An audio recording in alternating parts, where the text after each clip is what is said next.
Ya, a ver, entonces,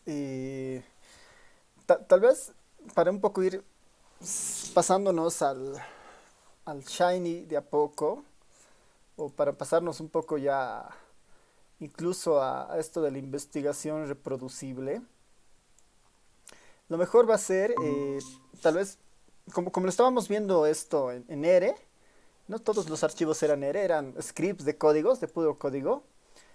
Introduciremos ahora trabajar en plantillas Markdown, que tienen la posibilidad después de exportarse a HTML, PDF o Word.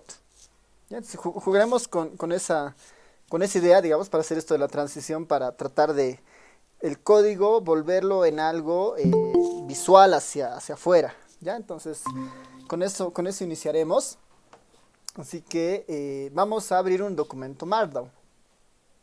Ya no un script, ¿no? Un script como antes, ya no, sino vamos a abrir un documento Markdown. Para eso, pueden irse aquí a la hojita con ese más verde y nos vamos a la opción de R Markdown. Creo que la pantalla no está compartida. Allá, denme un momento y les comparto ahora. Sí, gracias, gracias, no me di cuenta. Ya, ¿qué tal? Ahora sí, me confirman, por favor. Sí, Ahora sí, sí, se ¿sí, ve. no? Ya. Entonces, acá en la hojita blanca con con el verde, vamos y abriremos un documento Markdown. ¿Ya? Si todo está bien, a todos debería aparecerles esta ventana. No sé si a alguien les ha parecido algo de que necesite instalar algo. O todos están acá.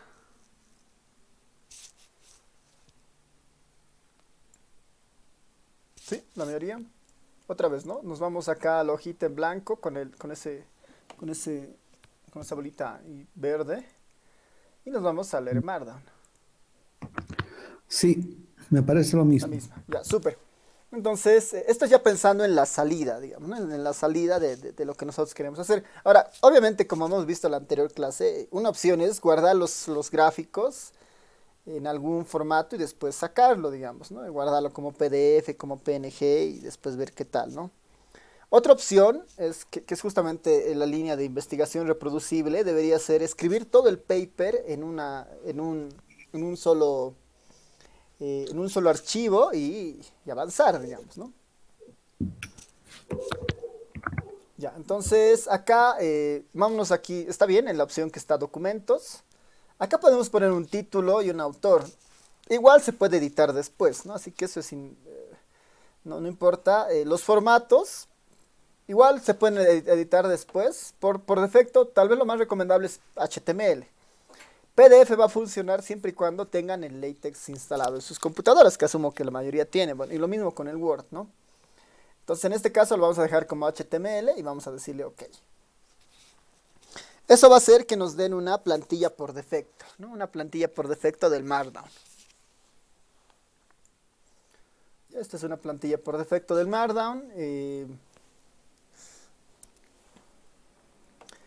Esta estructura es bastante interesante porque es como una especie bueno, finalmente es un archivo con código Markdown y que uno puede intercalar con codificación de algún otro programa, como en este caso el R, ¿no? Lo interesante acá es que se puede, esta interfaz del RStudio permite incorporar código R, código Python, código SQL, ¿no? y otras fuentes más. Pero este es el documento básico. A ver, todo esto yo lo voy a borrar, ya, solamente nos vamos a quedar con la primera parte, ¿no? Solamente con esto, para que les vaya explicando un poco de qué se trata. Esta primera parte, ¿no? Lo que contienen estos tres guiones, ¿no? En mi caso la línea 1 y la 6, ¿no? Lo que contienen esos tres guiones, eso se llama el YAML, ¿no? Así, ese nombre tiene normalmente. Y es como el encabezado que debe contener las características del documento, ¿no? Es el encabezado que debe contener las características del documento. Ese es el YAML, ¿no? Lo mínimo que debería tener, si quieren, son estas cuatro opciones. Está el título del documento, donde ahí nuevamente nosotros podríamos cambiar y llamarle, en este caso yo voy a llamarle clase 7. Clase 7. El autor ahí, digamos, como un latex cualquiera. Y la fecha, digamos, y la fecha ahí uno podría poner igual como uno prefiera, ¿no? Puedo poner agosto 2020, ¿no? Esta parte del output es un poco ya más importante en el sentido de que aquí controlamos el tipo de salida que queremos. Si queremos HTML se queda como está, por ejemplo. Si quisiéramos PDF, basta con esto poner PDF y la salida va a ser finalmente en un PDF. O si quisiéramos un Word, lo ponemos Word y esto se vuelve en Word, ¿no? Para no tener muchos problemas en la compilación inicial lo dejaremos como HTML, ¿no? Clase 7, Chirino, fecha. Eh, el Markdown finalmente, por ejemplo, cuando es HTML, no tiene muchos problemas porque el Markdown justamente es como una especie de ruta rápida para escribir código HTML, digamos, una forma más rápida para hacer páginas web, por ejemplo, ¿no? Mientras si usamos nosotros el PDF trabaja con el LaTeX, ¿no? Entonces podemos utilizar código LaTeX aquí dentro de nuestro documento. Y el Word es un poquito más complicado en el sentido de que tiene algunas otras limitaciones más, digamos, ¿no? Por eso HTML va a ser lo mejor por el momento. Eh, como es, em, como permite la opción del PDF, uno puede incorporar tablas de contenido, bibliografía, ¿no? Casi todo lo que uno hace en el LaTeX se puede hacer en el Markdown. Hay algunas cosas que son un poquito más difíciles, digamos, que algunas cosas son muy fáciles en el LaTeX, ¿no? Pero la gran ventaja es que podemos incorporar código acá. Entonces, esto es el YAML básico, ¿no? El YAML básico. De ahí no vamos a tocar nada por el momento, que se queden las 4 opciones para ver si todo funciona. Y esta primera cápsula, digamos, que está acá, estos primeros 3 líneas de la 8 a la 10 en mi caso, son lo que el ERE le llama chunks, ¿no? Son los chunks. Un chunks es como es un bloque donde se incorpora código, digamos, ¿no? Es un environment, ¿no? Era lo que es como en el caso del LaTeX, ¿no? Hacemos un begin y siempre cerramos, ¿no? Es lo mismo, pero en el caso del ERE esto se llama chunk, ¿no? Es un chunk donde se introduce código. Estos son los chunks, digamos, ¿no? Y dentro de un chunk se introduce código y ese código está asociado al lenguaje que uno quiera, digamos, ¿no? En este caso, primordialmente al ERE. Este es el primero que está por defecto, que lo vamos a dejar ahí porque la única función que tiene es que de alguna manera hace que el código que nosotros hagamos también se muestre en la salida, ¿no? Pero eso lo podemos ir viendo después, ¿no? Entonces, lo básico en cuanto a esto del HTML es que el numeral, en este caso, ya no estamos en un archivo ERE, no estamos ahora en un archivo ERE Markdown, si quiere, ¿no? El numeral ahora es lo que nosotros conoceríamos como una sección, ¿no? Sería para nosotros una sección. El numeral tiene esa función, ¿no? Pongo numeral y esta es una sección 1, digamos. Pongo doble numeral, esto es como una subsección, ¿no? Es como una subsección. Una subsección 1.1, por decir, ¿no? Pongo otro numeral doble, esta es la subsección 1.2, por decir, ¿no? Si pongo 3 numerales, eso es la subsección. Subsección, ¿no? Entonces, el numeral sirve para un poco abreviar esa idea, digamos, de sección y subsección. En una idea aquí yo puedo poner, como cualquier documento, ¿no? Los títulos principales, ¿no? Puedo poner ahí una motivación, puedo poner ahí algunos alcances del documento, perdón, algunos alcances, después puedo poner algo relacionado a la metodología, puedo poner algo relacionado a los datos, y finalmente puedo poner los resultados y las conclusiones, digamos, ¿no? Conclusiones. Y esto ya podría empezar a escribir acá, digamos, ¿no? La motivación, ¿no? La motivación de este documento, ¿no? La motivación de este documento es punto, punto, punto, digamos, ¿no? Ya podría empezar a escribir en el documento con esta idea, digamos, ¿no? Tal vez dentro de la motivación después podría poner, por decir aquí, los objetivos, ¿no? Los objetivos ahí, ¿no? Los objetivos del trabajo son, digamos, ¿no? Empiezo a escribir normal y hay algunas solamente características que tenemos que fijarnos al momento de empezar a hacer esto, ¿no? Bueno, los numerales nos sirven para justamente identificar esto. Lo otro que es importante es, por ejemplo, acá los asteriscos son como los bullets, ¿no? Son la alternativa a los ítems, digamos, en el LaTeX. Aquí puedo poner objetivo 1, digamos, ¿no? El objetivo 1, bajo y pongo el objetivo 2. Si quiero poner un bullet dentro de otro bullet, puedo poner ahí otro símbolo, digamos, ¿no? Que en este caso puede ser el más. Y digo, ¿no? Alguna otra cosa, alguna otra cosa. ¿No? Alguna otra cosa, alguna otra cosa. Entonces, por el momento no estamos introduciendo ningún código R en particular, sino estamos viendo más que todo la estructura de el lenguaje Markdown en realidad, ¿no? Que es un poco abreviar esto de los títulos, de los bullets y estas otras cosas que hay, ¿no? Y esto pensando en las salidas que podríamos tener.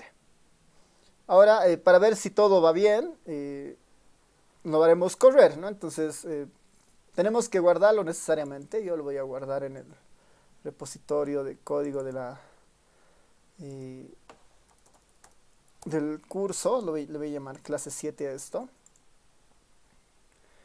Y una vez que lo tengo hecho, nos vamos a este ovillito de lana, digamos, ¿no? Que hay que es, que es el equivalente para compilar, digamos, ¿no? Con eso compilamos el documento, ¿no? Con esto compilamos el documento.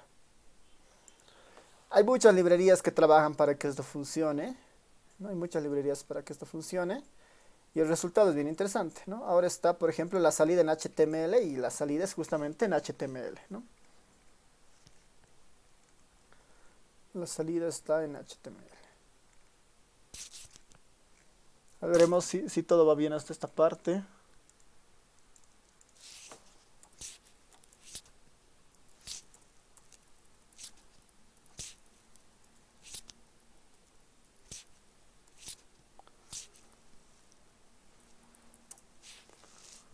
¿Qué tal?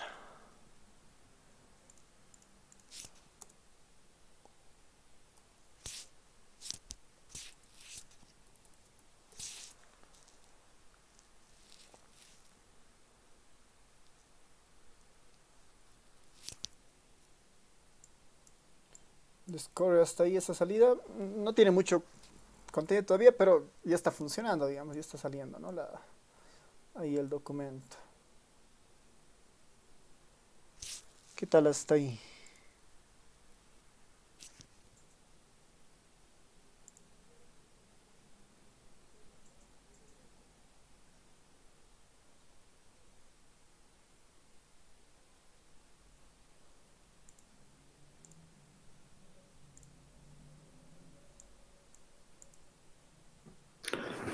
Alvarito, una pregunta.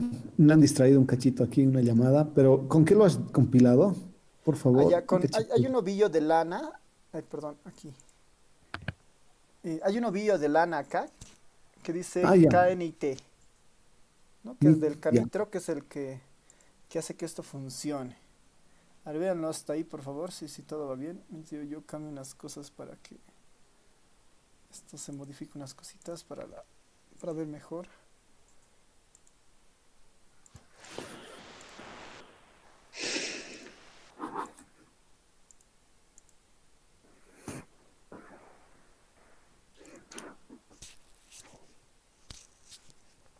Ahí no es. ¿Qué tal? ¿Les está funcionando? ¿Todo normal? ¿Con la salida?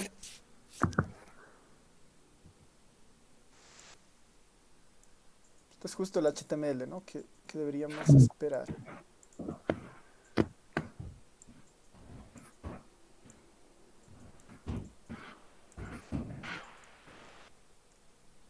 Resultas. Resultados.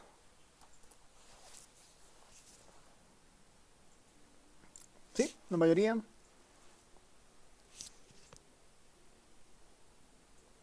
Ya, súper, a ver, si todo bien hasta ahí,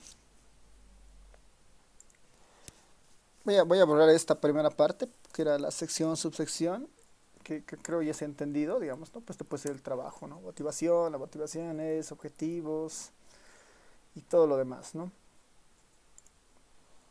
Lo voy a volver a compilar para ver qué tal. Y no, ahí se nota un poco los bullets. La numeración no está, ¿no? Ahora, se puede hacer que se incorpore la numeración si fuera necesario, ¿no? Si quisiéramos hacer eso. Pero por el momento creo que la idea es que les corra principalmente, después vamos a empezar un poco a editar esas características. Si ya les ha corrido, pueden ir probando. En vez de HTML, por ejemplo, podemos poner PDF. Y si tienen el LaTeX y está relativamente bien sincronizado con el RStudio, la salida debería ser un PDF, ¿no? A ver, vayan probando eso más.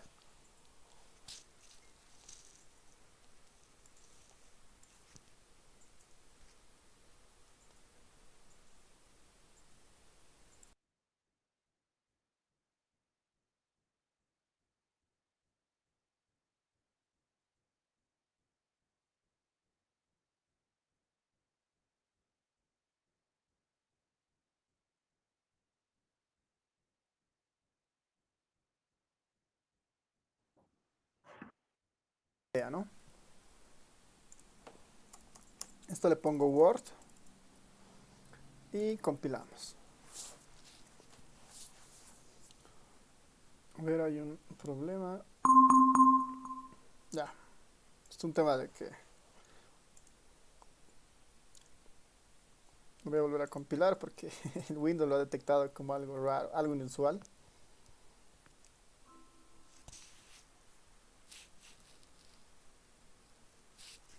Y ahí está, ¿no? En la versión de Word.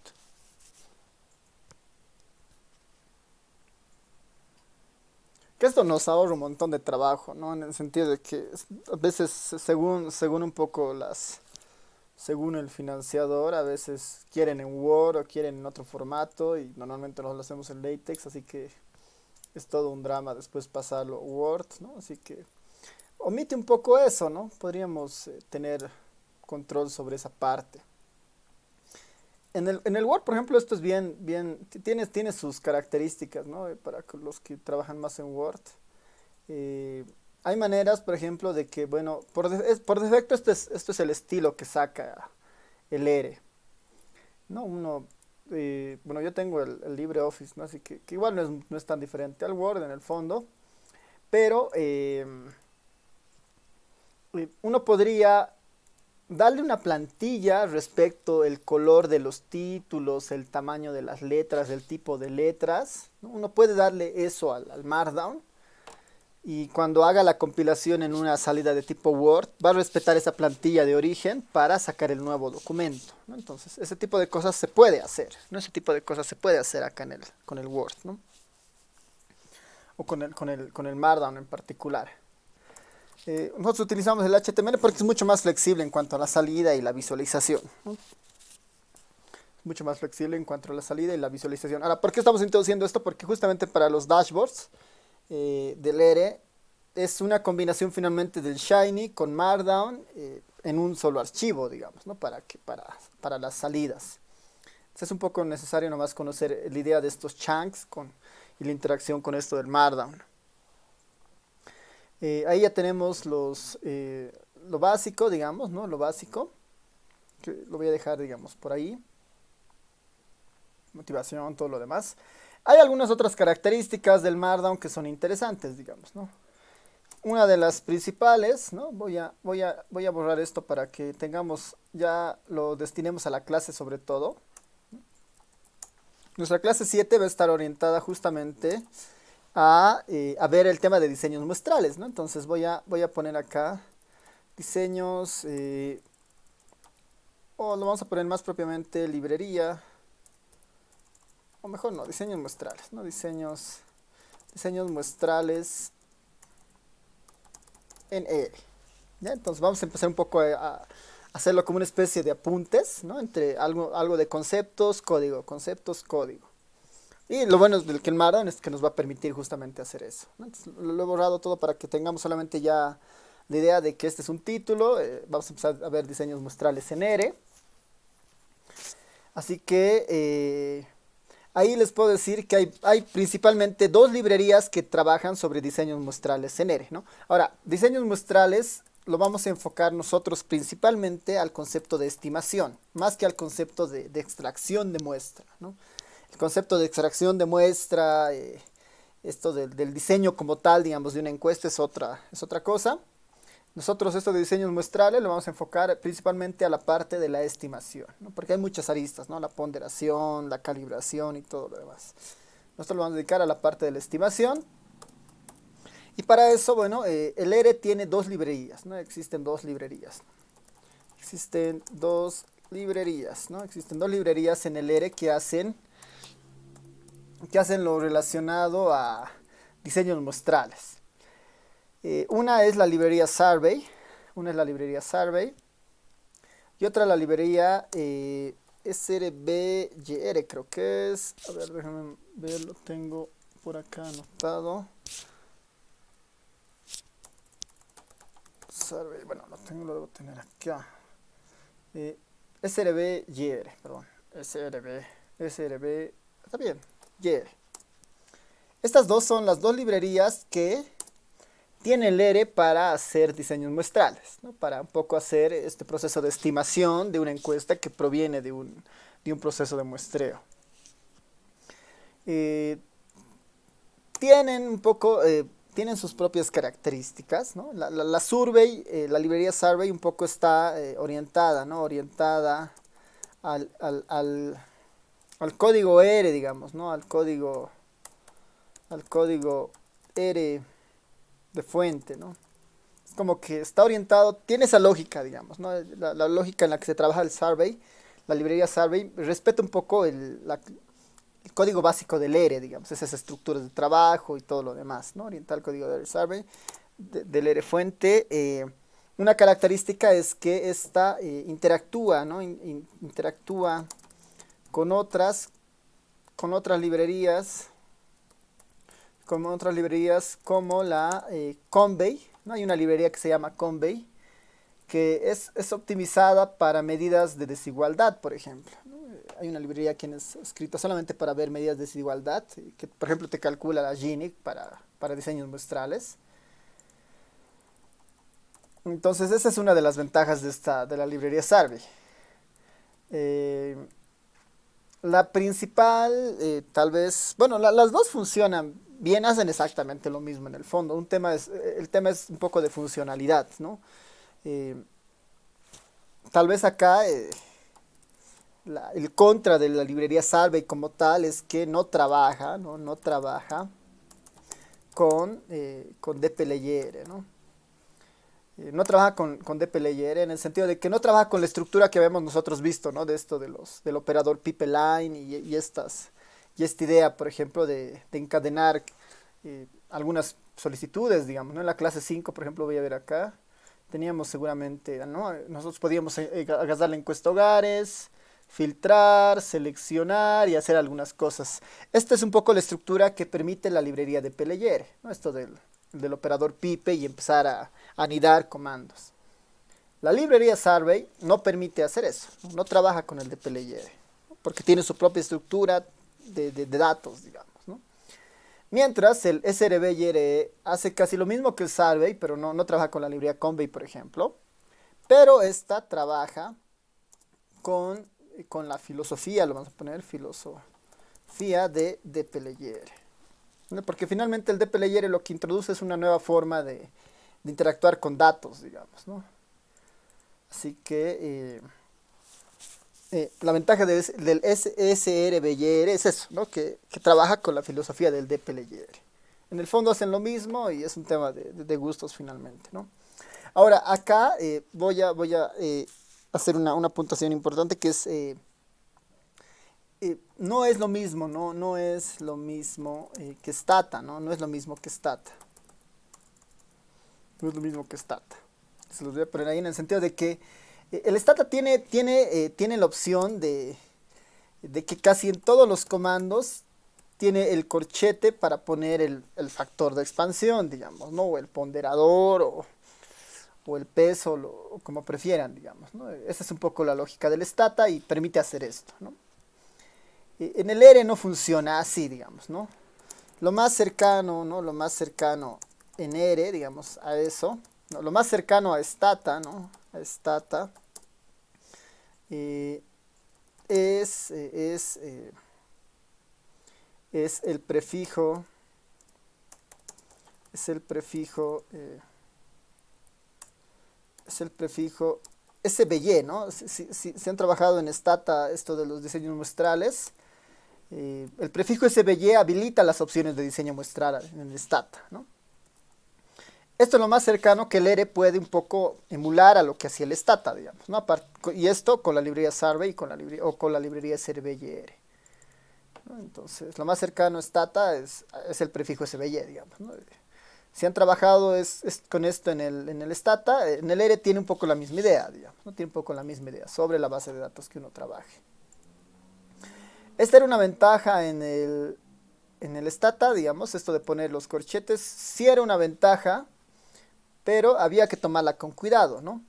Porque normalmente la opción de los factores de expansión, en cualquiera de los casos, en el caso del Stata, sirven muy bien para hacer la estimación del parámetro, ¿no? De ninguna manera deberíamos utilizar simplemente esto para aproximarnos a los errores del estimador, ¿no? Lo que el Stata nos permite hacer, y tal vez es una ventaja del Stata con esto, es aproximarnos bien a los parámetros, no a los errores del estimador, ¿no? Entonces hay que ir separando un poco eso, ¿no? Entonces, por eso es normalmente para hacer una estimación en muestreo, lo único que necesitamos es el factor de expansión. Es lo único que necesitamos para hacer una estimación. Mientras para calcular el error de muestreo de esa estimación, necesitamos el diseño muestral completo, ¿no? Si ha habido conglomeración, estratificación y todas esas características. Entonces, digamos, ahí hay que diferenciar, digamos. En el Stata hay que tener cuidado con esto usar, siempre y cuando se use para la estimación está bien, digamos. Pero los errores tienen que provenir del SBY. Y en eso el ERE es bastante estricto porque no te deja hacer estimaciones a menos que definas el muestreo, ¿no? Hay opciones de ponderaciones en algunos casos, digamos. Uno puede calcular una media ponderada, ¿no? Pero no es lo mismo.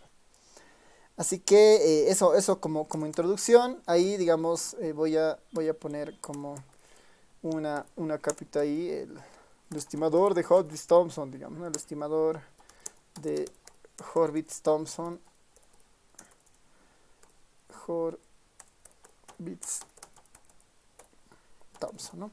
Y es un poco el por qué el Stata se puede utilizar para cualquier comando esta opción, digamos, ¿no? Porque el estimador de Horvitz-Thompson lo que nos dice es que el estimador de cualquier parámetro lo único que necesita es el factor de expansión, ¿no? Pero para la varianza del estimador se necesitan un montón de cosas, ¿no? Entonces aquí puedo poner...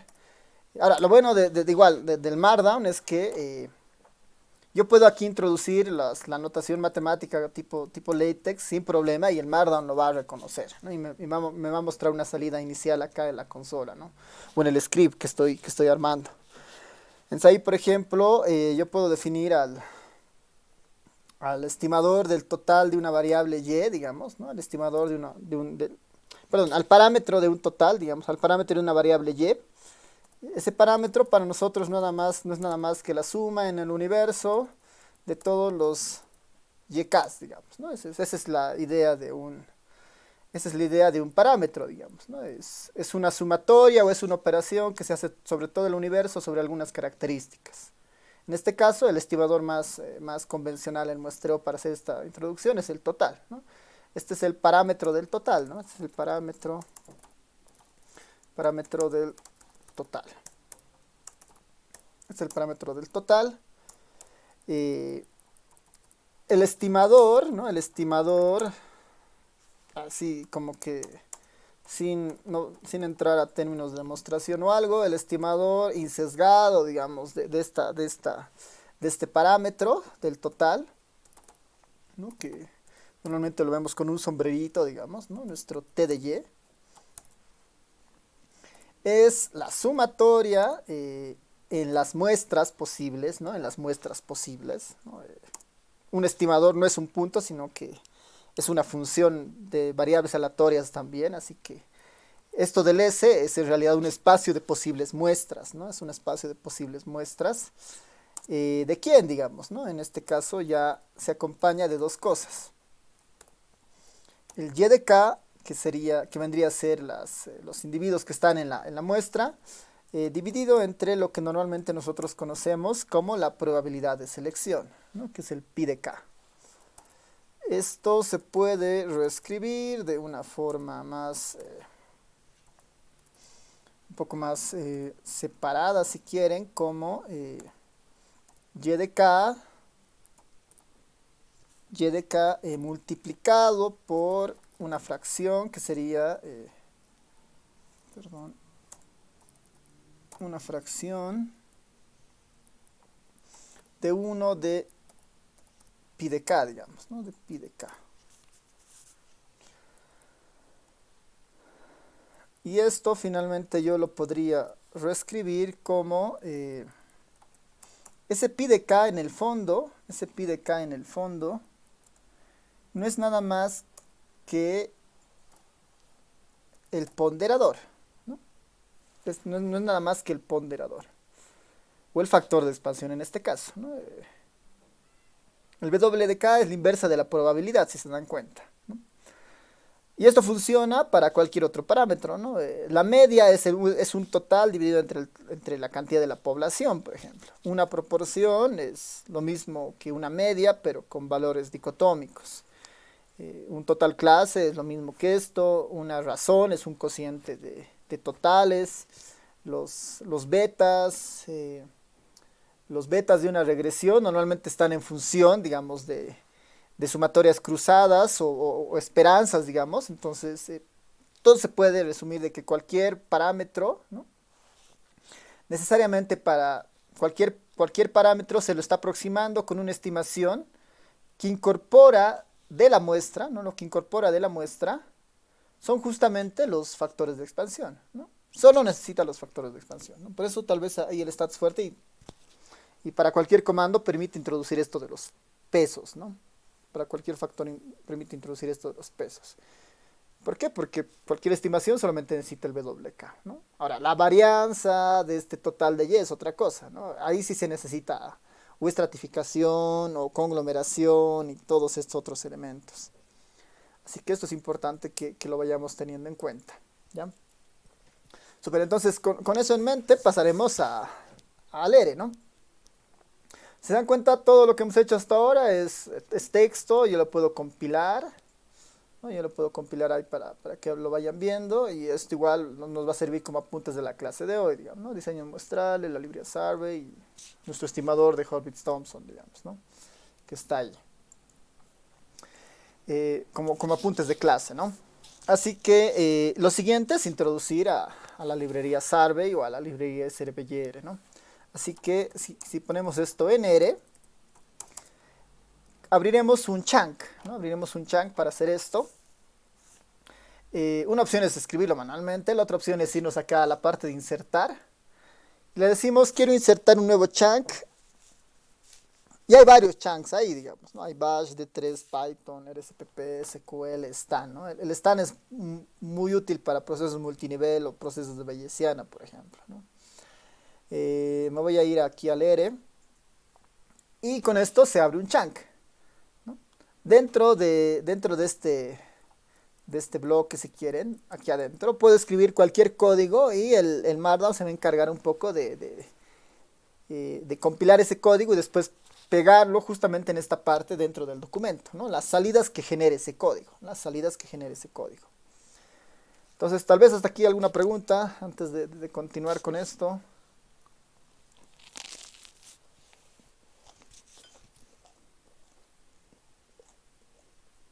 Está claro, Alvarito.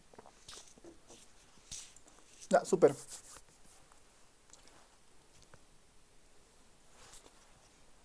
Ya, entonces, esto es un chunk. Las únicas recomendaciones dentro de los chunks para Shiny, para Markdown o para cualquier estructura que tenga esta idea, como el sweep también, es nunca, nunca cambien el directorio de trabajo. ¿No? Nosotros cambiamos el directorio del trabajo con el set, wd y todo lo demás, ¿no ven? Nunca cambien el directorio de trabajo dentro de un chunk en el R, porque eso hace que finalmente no se sincronice con los elementos que necesita para que corra el Markdown, el Shiny o la herramienta que esté corriendo. Lo más recomendable ahí es tratar de llamarlo desde su fuente de origen, ¿no? En este caso, como estoy dentro de un chunk, es como estar en un script, ¿no? Aquí el numeral es un comentario, digamos, ¿no? Vamos a trabajar sobre la EH19, ¿no? Sobre la EH19. Podría iniciar como siempre con un RM. Le digo, bueno, list igual ls, ¿no? List que borre toda la memoria que esté ahí presente. Después, otra cosa que quiero, voy habilitando algunas librerías.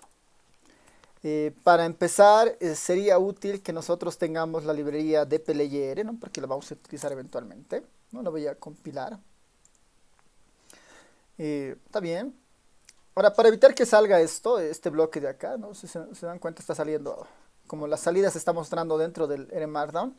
Se pueden ir aquí a este engrane y decirle que las salidas de los chunks que sean en la consola, ¿no? Quiero ver las salidas en la consola, no dentro del script, ¿no? Del script del R Markdown. Los chunks que salgan en la consola. Le voy a decir remover todas las salidas, así que va a remover eso. Y cualquier salida de un código me las va a mostrar directamente en la consola, ¿no? Aquí se va a mostrar, no se va a mostrar dentro del mismo archivo, ¿no? Que a veces un poco eso es molesto. Ya he habilitado la librería de dplyr. En el caso de ustedes, si no la tienen instalada, instálense la librería Survey y la librería srbyr, ¿no? Librería srbyr. Esas dos librerías instálense en su caso si no la tienen instalada. Y si ya la tienen instalada, simplemente la tenemos que habilitar para que esto empiece a funcionar, ¿no? Library, estas dos, ¿no? Están cargando algunos paquetes adicionales que tiene y lo mismo con la librería srbyr.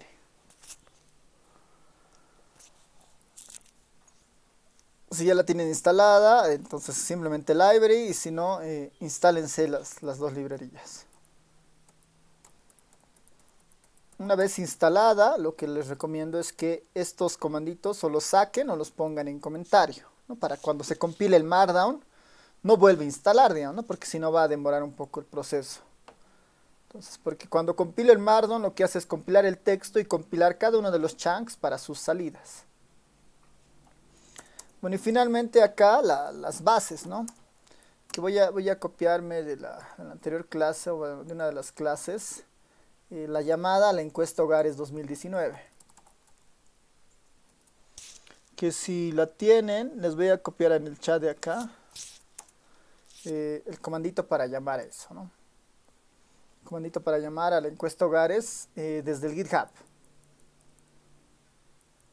Entonces, un chunk finalmente es como un script que lo tenemos ahí habilitado. Otra cosa importante es que todos los chunks están conectados, ¿no? Lo que haga en un chunk después lo puedo utilizar en otro chunk de más abajo, ¿no? No uno de más arriba, sino de más abajo, ¿no? O sea, sigue la idea de que si se compila algo aquí arriba, más abajo puedo utilizar eso que se ha compilado, ¿no? Alguna de esas instrucciones. En mi caso está cargando la encuesta. Seguramente va a aparecer por acá, ¿no? Ya está, ya están las dos bases de datos cargadas ahí. Vamos a ver, hasta ahí me avisan qué tal, si todo va bien.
¿Qué tal? ¿Qué tal hasta ahí?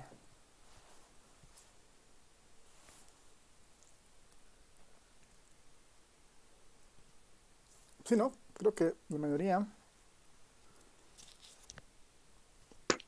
Todo bien, Claro. Alvarito. Ya. ¿Sí? Entonces, ya. Avanzaremos. Ya, dado que ya tenemos la encuesta ahí cargada, ya podemos empezar a hacer algunos cálculos, digamos, ¿no? Entonces, como el objetivo es hacer inferencia para después utilizarlo para gráficos u otras cosas, entonces lo mejor va a ser empezar a trabajar con esto, ¿no? Vamos a utilizar, vamos a ver cómo se utilizan ambas librerías, la Survey o la otra. Ya va a depender un poco de ustedes cuál prefieren usar, ¿no? Entonces vamos a irnos con la librería Survey.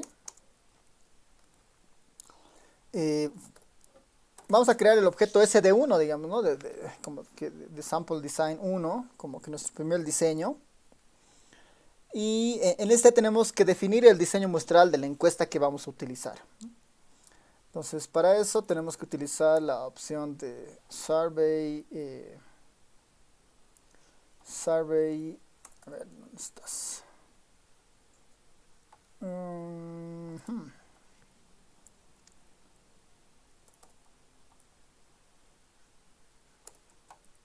No, estoy. No, vamos a. Vamos a ver el gel del Survey. Perdón, SVG Design. Ya. Es la opción. Esto lo voy a usar, era para acordarme el comandito. SVG Design, ¿no? Este es el comando que me va a permitir crear el nuevo diseño. Puedo escribirlo, digamos, en base a la posición de los argumentos. O finalmente podría escribirlos en base a sus opciones, ¿no? A ver, para mostrarles lo que tiene esto. Es bien parecido al Stata, ¿no? El IDIS es para identificar las etapas dentro del muestreo. Hay algunas opciones de probabilidades, estratos, factores por finitud, pesos y un montón de cosas, ¿no? Así que vamos a introducir las que se pueden hacer, ¿no? Si el INE diera más información de esto se podría incorporar, pero la información sería un poco limitada respecto a lo que el INE da. Vamos a poner el IDS, que sería la estructura de la encuesta, ¿no? En cuanto a conglomeración. La primera etapa es la UPM, por ejemplo, ¿no? La UPM. Aquí voy a poner data, ¿no? Todo esto proviene, por si acaso, para la encuesta de hogares 2019 de personas, ¿no? Esto voy a poner data igual a EH19P. Sobre esta base de datos estoy creando su diseño muestral. Ahí tengo lo primero, que es la UPM. Sería ideal, ¿no? Sería ideal, o sea, lo mejor debería ser poner UPM y folio, porque esas son las dos etapas que existen finalmente en la encuesta, ¿no? Primero se selecciona las UPMs, que son o manzanos o comunidades según el área, y después se selecciona las viviendas dentro de esas primeras selecciones, ¿no? Esto sería lo ideal. Esto funcionaría siempre y cuando tuviéramos los factores de finitud de cada estrato, de cada una de las áreas, digamos, ¿no? Bueno, de cada estrato al menos. Pero el INE no distribuye eso. Así por más que pongamos folio, no va a hacer caso el Stata y diré leer en este caso, y solamente va a trabajar como si fuera una primera etapa, ¿no? Eso es por un tema de acceso de información. Ahora, con la librería SVG Design, que es esta por si acaso es de la librería Survey. Esta pide algo en particular. Pide que todas las variables de esta base de datos se utilice el prefijo, o se utilice este simbolito adelante de cada una de esas variables, ¿no? Este simbolito de distribuidas o ese simbolito de la ñ, digamos, ¿no? Para fórmulas.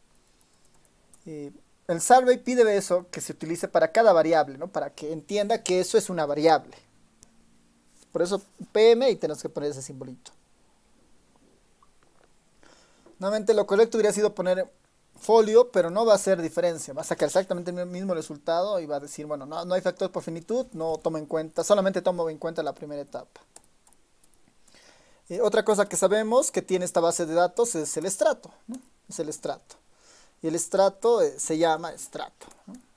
Strata igual estrato. Otra cosa que tenemos, bueno, aquí tenemos que poner igual ese simbolito. O de negación también. Y otra cosa que nos pide es el factor, ¿no? El factor de expansión, los pesos. Y pongo factor. Y ya está, ¿no? Así se define con la librería Sarve y el diseño muestral.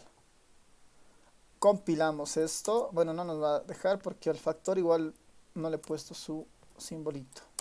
Ahora sí, ¿no? Ya tengo ahí la librería Sarve con este día, ¿no? Con el SD1.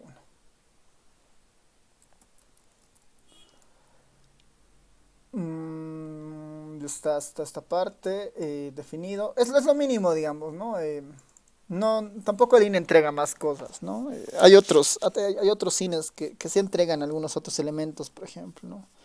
A veces ya entregan incluso bueno, el código, digamos, para definir estos, ¿no? En ERE, en Stata o en SPSS. En este caso ya tenemos eso. En el SPSS a veces, en el SPSS es mucho más exigente a veces, porque igual te pide incluso las probabilidades, las dobles probabilidades de selección, digamos, que es un proceso que vota cuando se hace la primera selección. Pero por las experiencias, normalmente casi nunca se respeta la primera selección y es todo un lío después armar esto, porque normalmente estos provienen de post-estratificaciones que hace el INE después, ¿no? Así que ya, con esto definimos en base a la información que se tiene del INE. Con la librería Sarvey. Ahora, con la librería Sarvey, una vez que ya está funcionando, trabaja como cualquier comando del ERE, digamos, ¿no?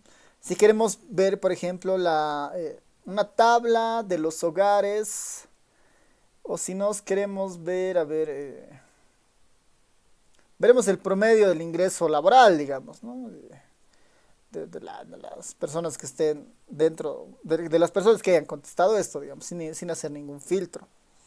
Entonces, tal como en el Stata, uno inicia con el prefijo SBY, y ahí se habilitan todas las opciones, bueno, la mayoría de las opciones que están para el Survey, ¿no? Las que están para el Survey principalmente. Uno puede hacer un boxplot utilizando el diseño muestral, ¿no? Uno puede hacer, este SBY by es como un collapse, digamos, pero con el SBY. O sea, utilizando el diseño muestral. El test chi cuadrado, intervalos de confianza para proporciones, hacer algunos contrastes, estos plots, digamos, ¿no? Algunas cosas buenas de esta librería es que viene incorporado ya con algunas técnicas gráficas que utilizan ya el diseño, ¿no? Están para hacer factores, análisis factorial, por ejemplo, ¿no? También tiene su propia librería del GLM, ¿no? Que es para hacer modelos lineales generalizados.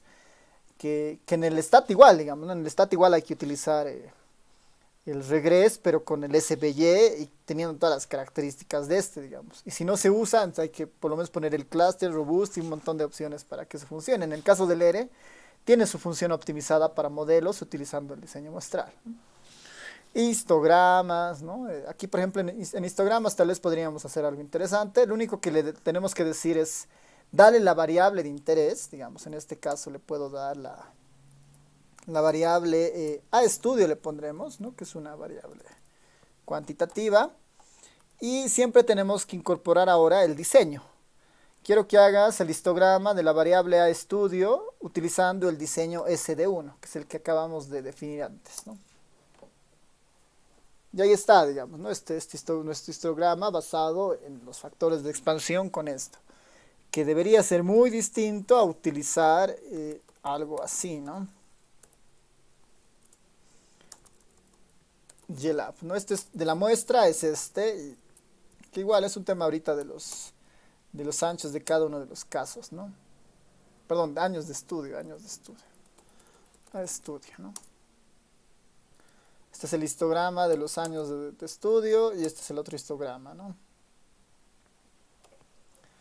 Como que se parecen, digamos, ¿no? Pero la diferencia es que uno es muestral, el otro es inferencia, ¿no?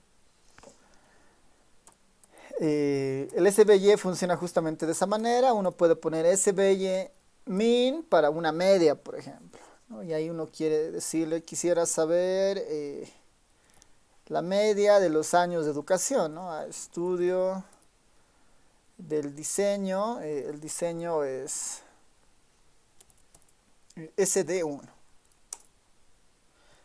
Bueno, hay valores perdidos, tengo que incorporar la opción a.rm igual a true, ¿no? Que omita los valores perdidos. Y ahí me muestra justamente la media de los años de educación y en este caso igual los errores estándar, ¿no? Bueno, el error estándar en este caso. Este es uno, que es el survey, que justamente tiene un poco la lógica del ERE, ¿no? Se pueden hacer, digamos, ¿no? Podría un poco programar para hacer la media de esto por departamento, por ejemplo, ¿no? Podríamos hacer con el SVG by, que es este, que es un poco ya más útil, digamos, ¿no? Uno podría decir, bueno, quiero de la variable a estudio, por la variable departamento más área, quiero que utilices la SVG, quiero que le saques la media, ¿no?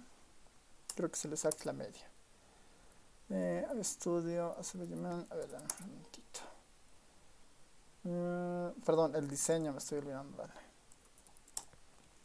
El diseño es el SD1 y en este caso la función, nuestra función debería venir acá, va a ser la SVG min, ¿no? Ahora sí. Va a tardar un poquito más. Bueno, igual tengo que decirle que hay valores perdidos antes que los omita, ¿no? Una.rm igual a true. Bueno, bien, esto que es porque lo he cerrado en la parte del gráfico ahí. Pues ahí tengo por departamento, por área, los años de educación y su error estándar, ¿no? Su error estándar.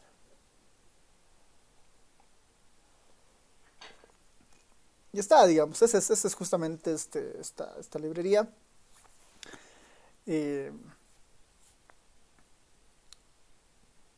Ya sobre esta variable uno podría empezar a hacer algún gráfico o alguna otra cosa, digamos, ¿no? Sobre estas tablas.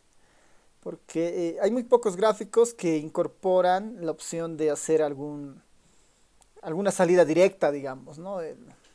Normalmente los gráficos tienen algunas restricciones, pero muchas veces lo más recomendable es, no sé, dado esta salida, que esta salida ya incorpora los factores de expansión, sobre esta salida hacer algún gráfico, digamos, ¿no? Que es lo habitual, ¿no? Por departamento y área puede empezar a ver seguramente los años de estudio, por decir, ¿no? Entonces esta es una de las salidas, ¿no? Si quisiera tener acceso a más información, por ejemplo, le puedo poner acá def. El def es para ver el efecto de diseño, ¿no? Ver el efecto de diseño. Aparte del error estándar, me va a sacar, aparte del error estándar, que es esta columna, ¿no? Tengo el estimador, tengo su error estándar, aparte de eso me está sacando el efecto de diseño, ¿no? Un efecto de diseño puede revelarme de alguna manera donde el diseño muestral puede ser corregido para una próxima encuesta, o puede haber algún problema con la calidad de ese estimador basados en que hay demasiada información similar dentro de esos clústeres, digamos, ¿no? Son clústeres muy parecidos, entonces no hay mucha variación, hay pocos clústeres, ¿no? Entonces puede estar revelando varias cosas, ¿no? Se las puede ver como problemas presentes o soluciones futuras, ¿no? Así que ahí tenemos esa idea ahí de los factores de expansión. Idealmente esto yo lo puedo guardar en algún lado, ¿no? Lo puedo guardar como una T1, ¿no? Como una salida inicial. Y sobre esta, por ejemplo, sobre esta salida del T1, le puedo pedir algunas cosas, por ejemplo, ¿no? Creo que funciona el CB, funciona relativamente bien, ¿no? CB ya me devuelve todos los coeficientes de variación de mi tablita, ¿no? Son todos los coeficientes de variación de esta tabla. Sí, años de educación es una variable tan compleja, ¿no? Haciendo una desagregación medio decente hasta 2 escalas, el coeficiente de variación más alto tal vez está por el 7%, digamos, ¿no? ¿Cuál será mayor a 0.7 0,5, digamos, ¿no? Hay algunas que son allí, digamos, puedo hacer un table ahí, puedo decir, bueno, de estos estimadores hay 3 que están superando esa cuota. Si se fuera mi margen de aceptabilidad, digamos, si fuera 10, ninguno es mayor a 10, digamos, que está súper bien, ¿no? Con eso podríamos, bueno, eso se los dejo ahí si quieren tenerlo para verificando esas cosas, pero de todas maneras el comando cb me está dando justamente los coeficientes de variación de mi tablita. No sé si está el CI, no creo que funcione tan directamente, no, debe ser conf int, ¿no? Le pongo conf int t1, me va a devolver el intervalo de confianza de esta tabla, ¿no? Límite inferior, límite superior al 95%. Asumiendo normalidad, digamos, ¿no? Que es lo usual en estas cosas.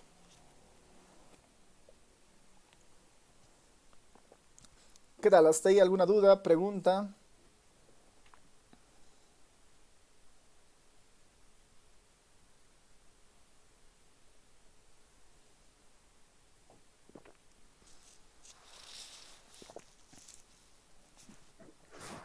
Está perfecto, Alvarito. Solo una duda en el tema del efecto de diseño. ¿Aún te sirve eso, aun cuando no tengas toda la información del diseño? Digamos, solo tienes una UPM, básicamente la probabilidad de selección de la UPM y después de los hogares, pero no tienes un marco muestral. ¿Aún así te sirve, digamos, ese efecto de diseño o tiene algún sesgo? Es una aproximación. Ahora, en cualquiera de los casos, normalmente tanto el Stata como el ERE, por ejemplo, para construir la varianza, para construir esto del efecto de diseño, no usan las fórmulas teóricas, digamos, ¿no? Sino utilizan aproximaciones basadas en métodos numéricos, como, no sé, la linealización de Taylor, digamos, ¿no? Ahora, igual podemos pedirle que estime esto mediante Bootstrap o Jackknife, ¿no? Ahora, sí tienen su leve subestimación, si quieren, ¿no? No se está sobreestimando, pero sí se está subestimando un poco el error, ¿no? Capaz que sea más grande. ¿Cuánto más grande? Es bien poquito, ¿no? Bien poquito, porque normalmente, normalmente la primera etapa de cualquier diseño muestral es la más importante, ¿no? Es la más importante. Y la varianza de una, digamos, la varianza de una encuesta es la suma de los errores de cada una de las etapas. Y la primera etapa es la más grande, ¿no? Digamos, normalmente varía así de 60 a 90%, digamos. Y las segundas etapas, las terceras etapas aportan muy poquito a la varianza finalmente, ¿no? Y el efecto de diseño finalmente es un resultado del cociente de la varianza del muestreo versus la del aleatorio simple, ¿no? Entonces, es bien poquito, digamos, el efecto que hay entre no incluir las otras etapas, digamos, ¿no? Porque si ahí poníamos folio y tuviéramos los factores por finitud, digamos, para tener un poco más de precisión, seguramente los errores muestrales serían levemente un poco más grandes, ¿no? Serían un poco más grandes, no serían más pequeños, no serían más pequeños, ¿no? Serían levemente un poco más grandes, ¿no? No tanto, digamos, ¿no? Por eso incrementaría seguramente en 2-3%. Así que eso va a depender. Hay para eso a veces se utilizan algunas simulaciones para tratar de corregir esa parte, pero es a veces despreciable, digamos, ¿no? Lo mejor sí sería tener todo, pero no se tiene, ¿no? Entonces sí se está subestimando levemente estos factores, ¿no? Por ese concepto de la varianza. Entonces, sí, o sea, nos están indicando lo más cercano posible con la información, digamos. Debe ser 7, puede ser 709, tal vez un poco más grande, digamos, ¿no? Es raro que sea un poco más pequeño, no debería ser más pequeño, ¿no? Porque la conglomeración siempre debe a varianza, la estratificación reduce varianza, y las etapas lo que hacen es incorporar varianza, digamos, ¿no? Porque finalmente se descompone la varianza global por etapas, ¿no? Y ahora no podemos calcular las varianzas de las otras etapas, solamente tenemos de la primera etapa, ¿no? Eso. ¿Qué más? Una cosita más, el ERE independientemente de cómo es la variable UPM, puede ser alfanumérica, numérica, da lo mismo, digamos, no hay que hacer nada ahí. Ah, sí, no, acepta cualquiera de las varianzas, ¿no? Ahora, tal vez ahí sería útil, antes de ver la siguiente, no recuerdo, a ver, creo que es con el summary, hay una opción del summary, le puedo poner summary SD1, está bien, es esa, ¿no? El summary SD1, bueno, nos va a deportar un poco qué hay en el diseño, y ahí arribita nos va a decir un poco de la característica del diseño, ¿no? Es estratificado en el primer nivel, con clustering. Aquí, digamos, nota con reposición, ¿no? Esto es porque no tenemos más información. Si tuviéramos los factores por finitud, esto parecería sin reposición, ¿no?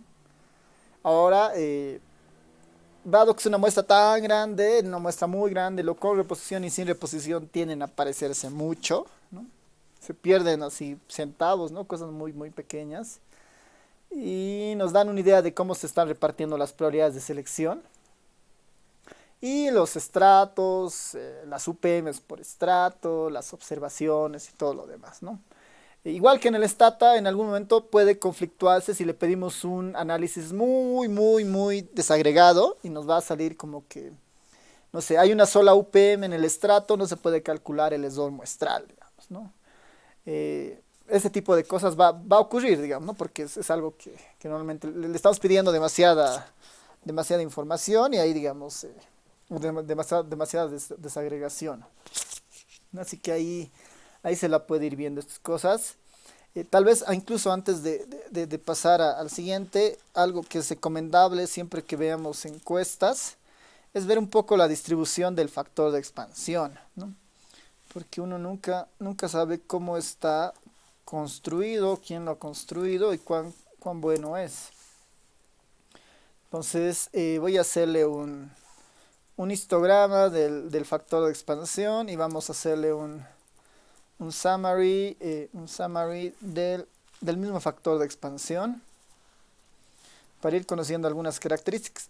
El factor de expansión es sumamente importante porque es el que finalmente actúa en las estimaciones y las estimaciones son muy sensibles a los valores que pueda tener este factor, digamos, ¿no? Así que ahí tenemos que tener mucho cuidado a veces para esto. Y a ver, le voy a pedir otra medida que es útil en este caso, que le voy a pedir los cuantiles para ir mirando algunas cosas. Al menos los cuantiles más altos, ¿no? Le puedo pedir el cuantil 10 y el cuantil 90 y tal vez incluso el cuantil alguno más pequeño, 0.05 y el cuantil 95, ¿no? Para ver qué está pasando en los extremos de la distribución, ¿no? El histograma claramente revela que no es para nada normal, digamos, no tiene un sesgo hacia la derecha demasiado fuerte, ¿no? La recomendación para la distribución de los factores de expansión es que esto sea lo más parecido a una normal. O sea, si pasara por un test de normalidad, debería ser normal, ¿no? No deberíamos rechazar esa posibilidad. Porque el riesgo de que no sea normal es que se están asignando. O sea, el mejor muestreo es cuando todas las personas se autorrepresentan, digamos, ¿no? Y ese es un muestreo autoponderado que se llama. Es el mejor escenario porque finalmente no se corre el riesgo de los sesgos sistemáticos, ¿no? Porque si hay un sesgo sistemático se está produciendo dentro de la misma estructura, digamos, ¿no? Mientras si hay un sesgo sistemático en este individuo de aquí adelante, entonces es un problema para toda la muestra, ¿no? Porque ese error se puede estar reproduciendo muchas veces, ¿no?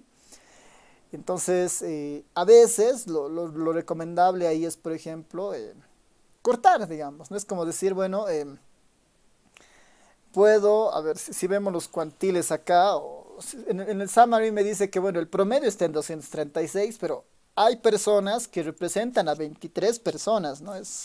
Hay hogares en este caso, ¿no? Hay un hogar que representa 23 hogares y hay otro hogar que representa 2181. Ese es claramente un problema, digamos, ¿no? Porque la información de uno es más importante que del otro.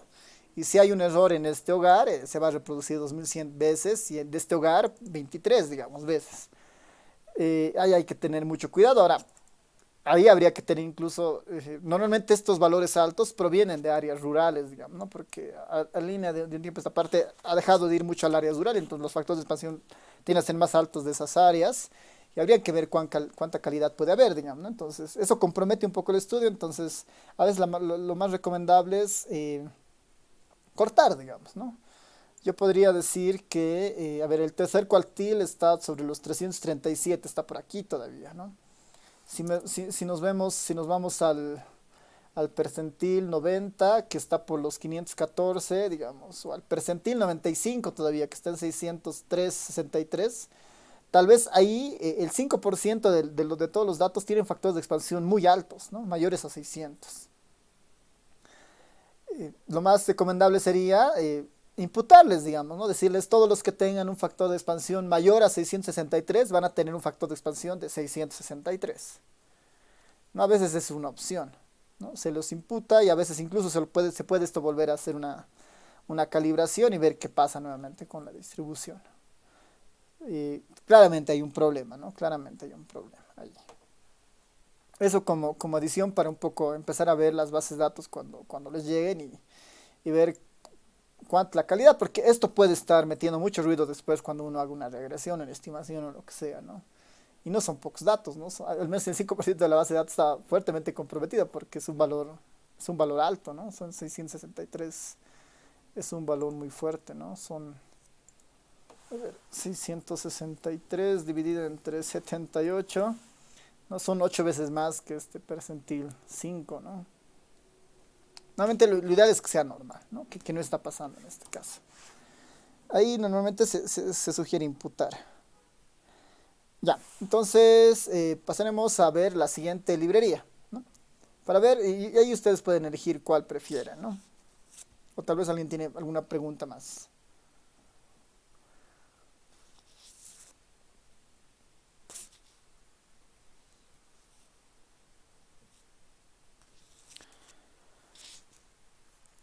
Ya, avancemos entonces. La otra librería es justamente la SRBYR, ¿no?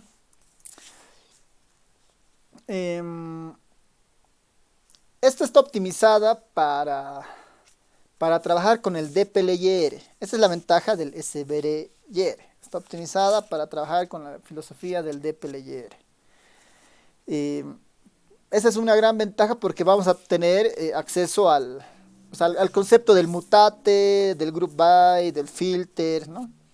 Meterle un filtro acá arriba en el survey es un poco complicado, digamos, ¿no? Yo ahí puedo decir, quiero que según la edad de las personas me muestre los años de educación de las personas mayores a 15, digamos, ¿no?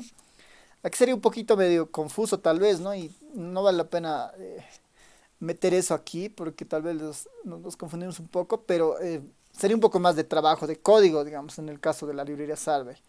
Eso se facilita mucho con la librería SRBYR.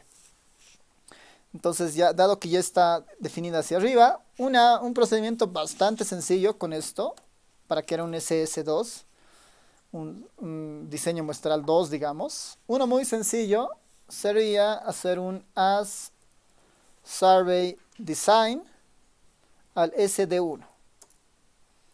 Convertir un survey, convertir la definición que hemos utilizado en el survey a un SRBYR, digamos, ¿no? Esto es algo que se podría hacer, digamos, ¿no? Dado que ya hemos definido el survey, simplemente hago as survey design y ya tengo el SD2 definido. Esa es una opción bastante directa, digamos, si trabajo con las librerías en algún momento, ¿no? Otra opción ahí, digamos, un SD3, sería hacer justamente la definición formal de la librería, ¿no? Survey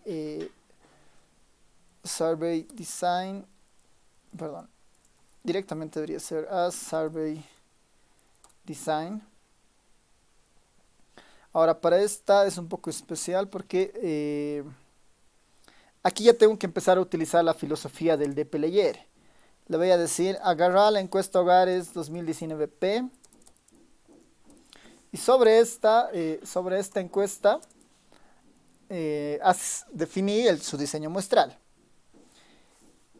Definí su diseño muestral.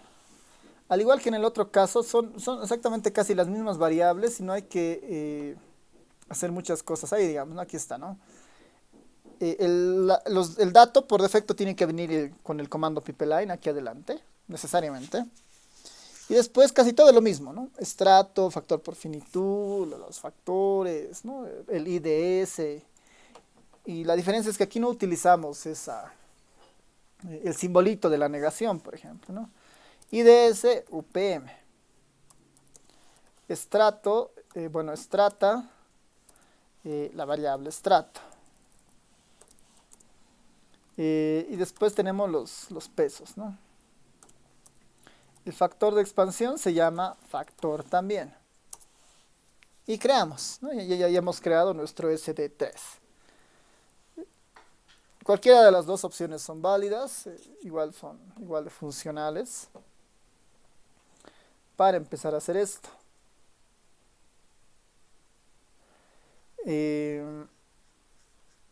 ¿Cómo funciona ahora esto? Tal como el dplyr, digamos, ¿no? Yo puedo decirle ahora, digamos, utiliza el SD2 sobre esta quiero que, a ver, alguna muy sencilla, quiero hacer un resumen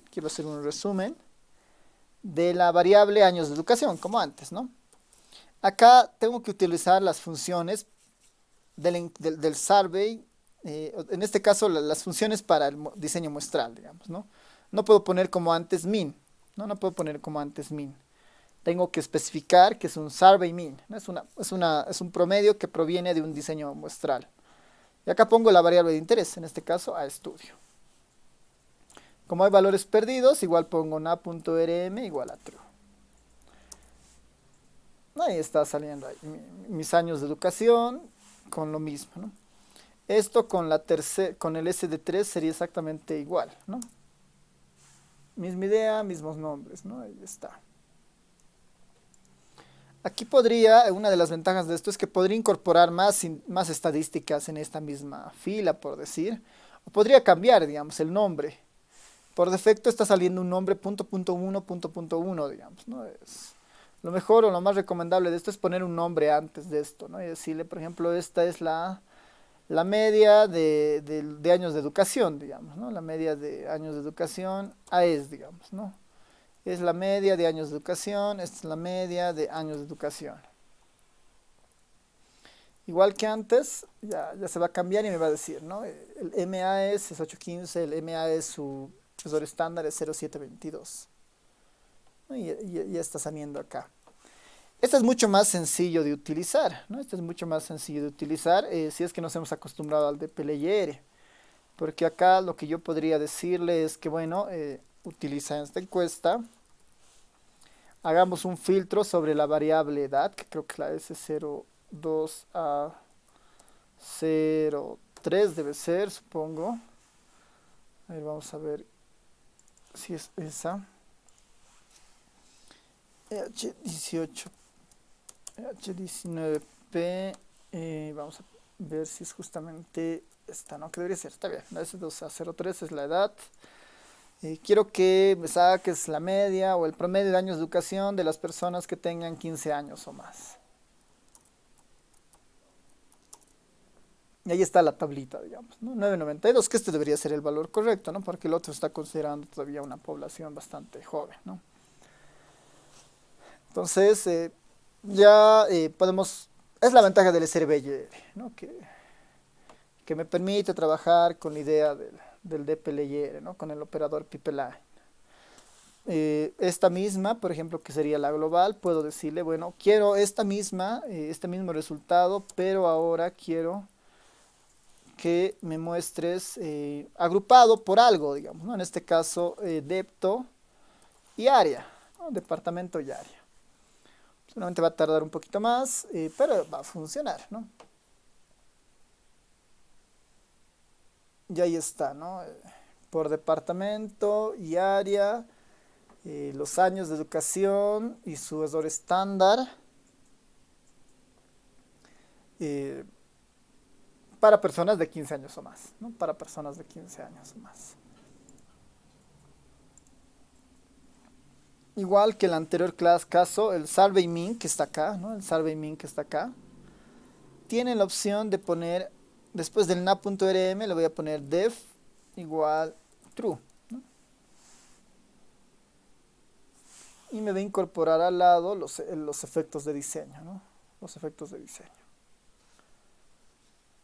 Ahí están los efectos de diseño. Si me interesara, ¿no? Tiene otras cosas interesantes más que, a ver, vamos a ver el help. Si más no me equivoco, esto, ¿no? El bar type, por ejemplo, ¿no? El bar type, nosotros estamos usando simplemente el def true. En el bar type lo que le puedo decir es que me muestre el intervalo de confianza, la varianza, el coeficiente de variación o el error estándar, ¿no? Cualquiera de esos.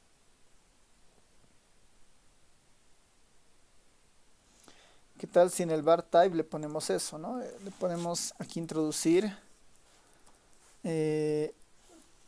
bar type. Le voy a decir, bueno, quiero los intervalos de confianza. Y ahí está, me está incorporando la estimación y esta es la estimación, el intervalo de confianza, límite inferior, límite superior y el efecto de diseño. Aquí le podría decir que me dé más cosas, ¿no? Le podría decir que me dé el coeficiente de variación, quisiera que me dé el error estándar, esos, digamos, ¿no? Veremos si con eso funciona. Sí, digamos, ¿no?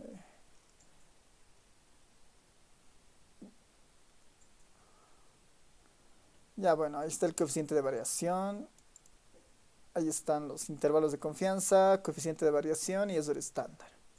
En una sola tablita, ¿no? Tal vez este es más útil, digamos, ¿no? Capaz que en el caso del survey. Y es más fácil de manejar también. A partir de esto uno podría ya tal vez dibujar algunas cosas, ¿no? Ya, ¿qué tal? ¿Qué tal hasta acá?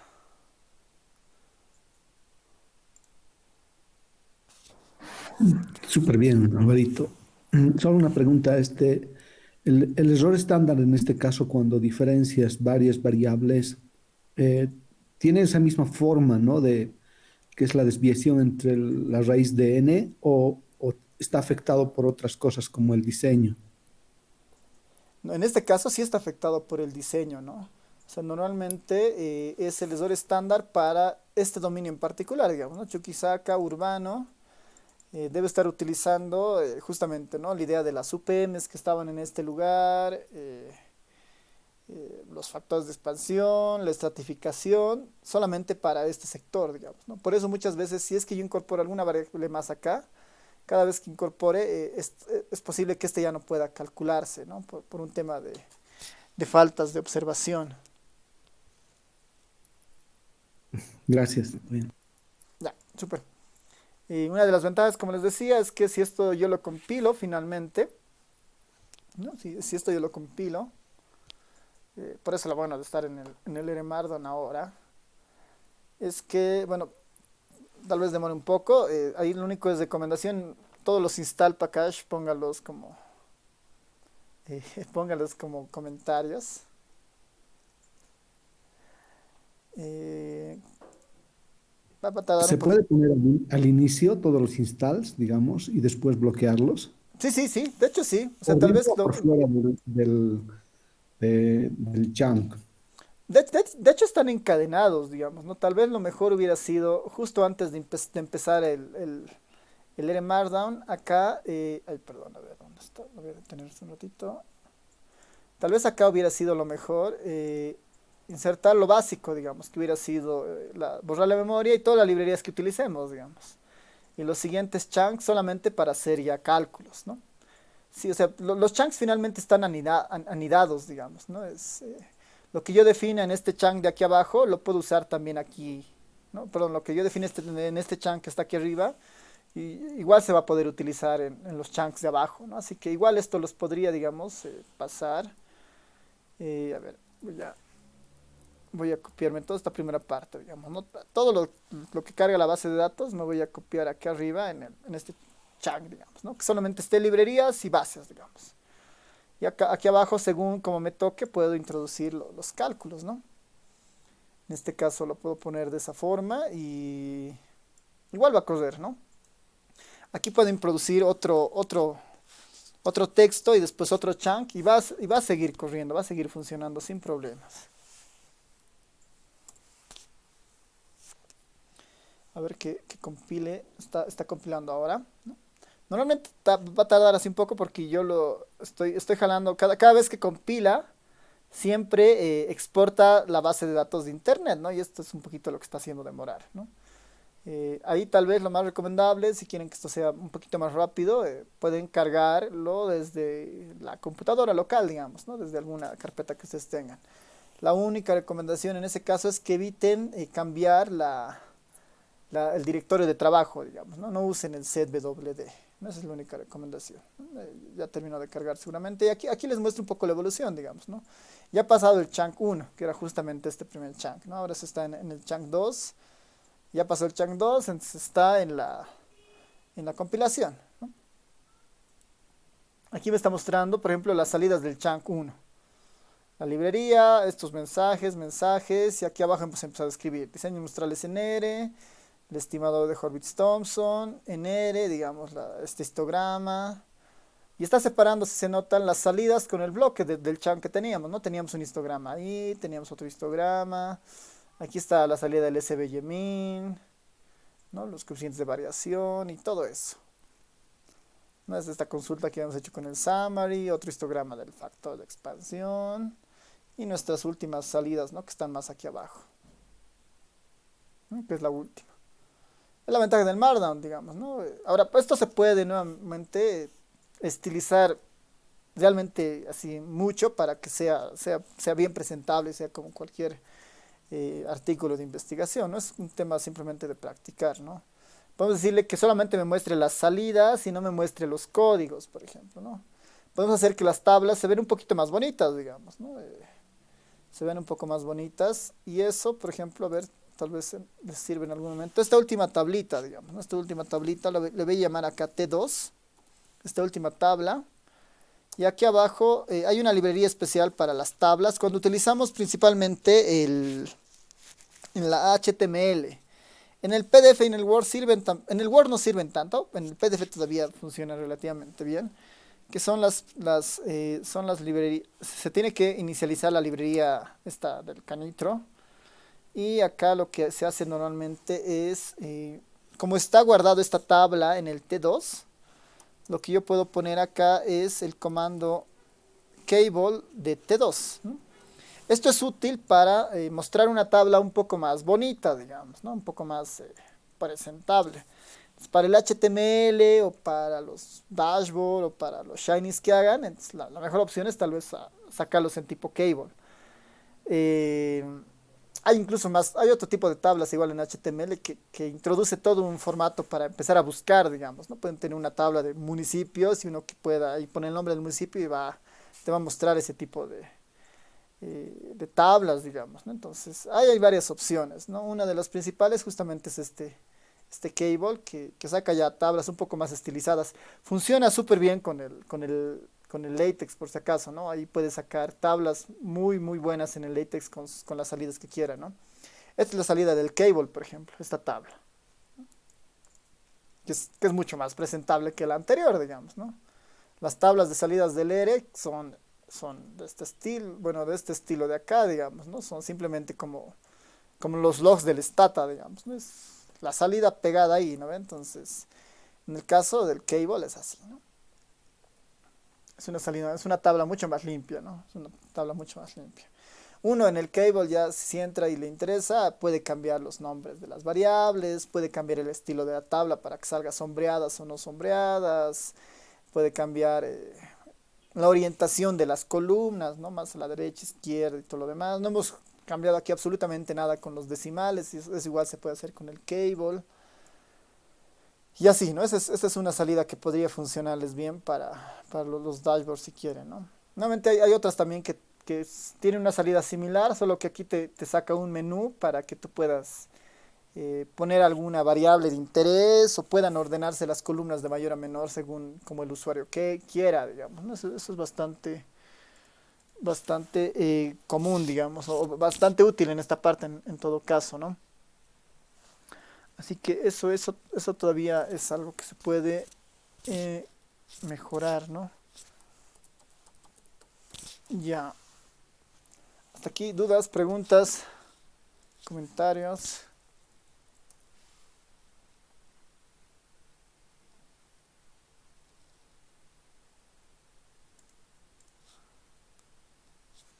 Ya, a ver, lo voy a ir cerrando esto.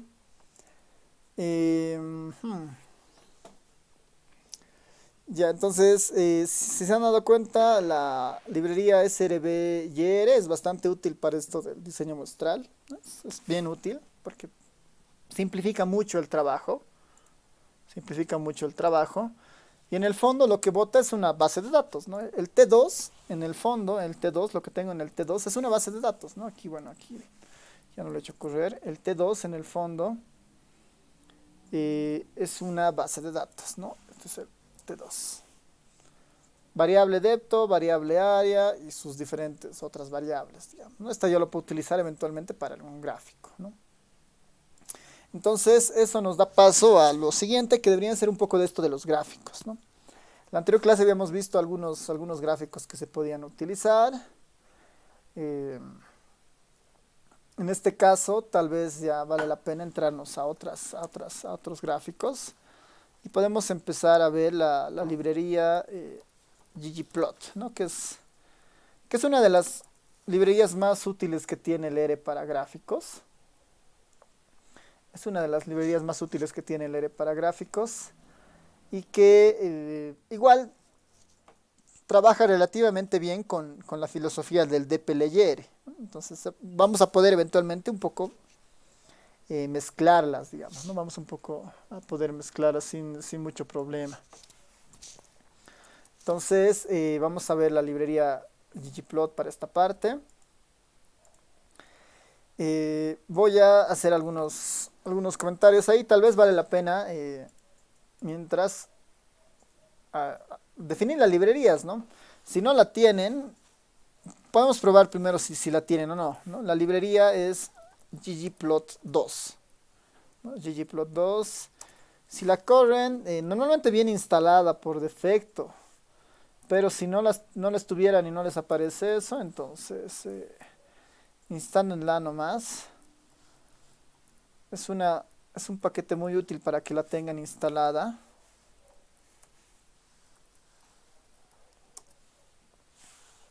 En mi caso no la voy a instalar, pero está ahí el install package. Nuevamente, mejor una vez que la instalen, pongan en comentario o borren esa línea, ¿no? Para que no tengan problemas en esa primera parte. Ya, entonces nos instalaremos dos librerías, ¿no? Una que sea la librería ggplot2 y hay otra librería gráfica que trabaja bastante bien con el ggplot, que es la librería Plotly, esta, ¿no? Plotly. Estas dos librerías trabajan bien de la mano, así que valdría la pena tener las dos instaladas. Justamente por un tema de las salidas que uno puede tener para algunos gráficos, ¿no? Para lo que uno puede tener para algunos gráficos.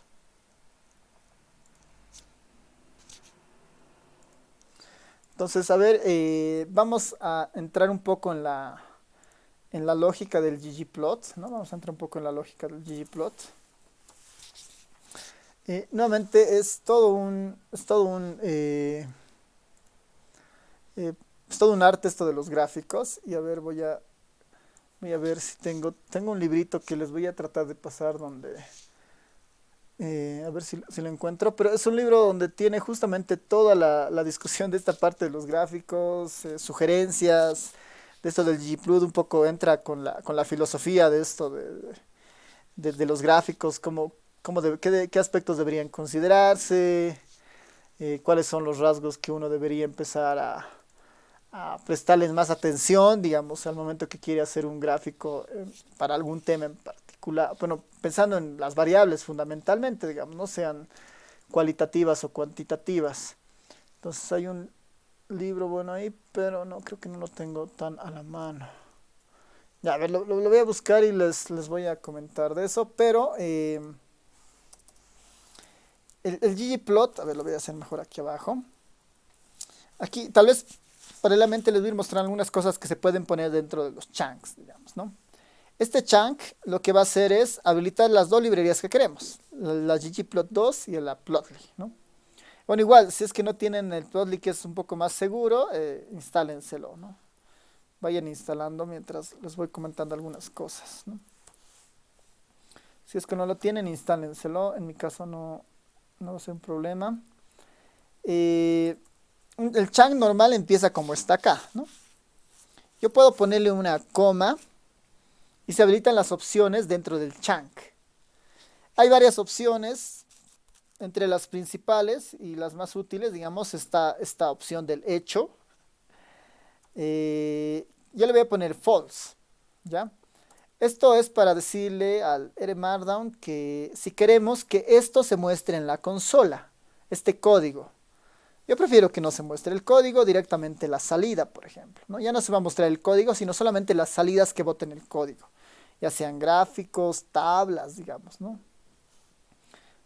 Eso es lo que hace el hecho, ¿no? El hecho false. Hay muchas otras opciones, entre las más igual medio peligrosas, pero útiles también es el eval, por ejemplo. Si le pongo eval false, no va a evaluar, ¿no? No va a evaluar lo que está ahí adentro. No va a hacer correr, va a ignorar ese chunk, digamos, ¿no? Así que está tal vez mejor que no. Por defecto está true, digamos, ¿no? Todos los chunks que hay los evalúa. Entonces hay varios atributos de los chunks que se pueden ir viendo.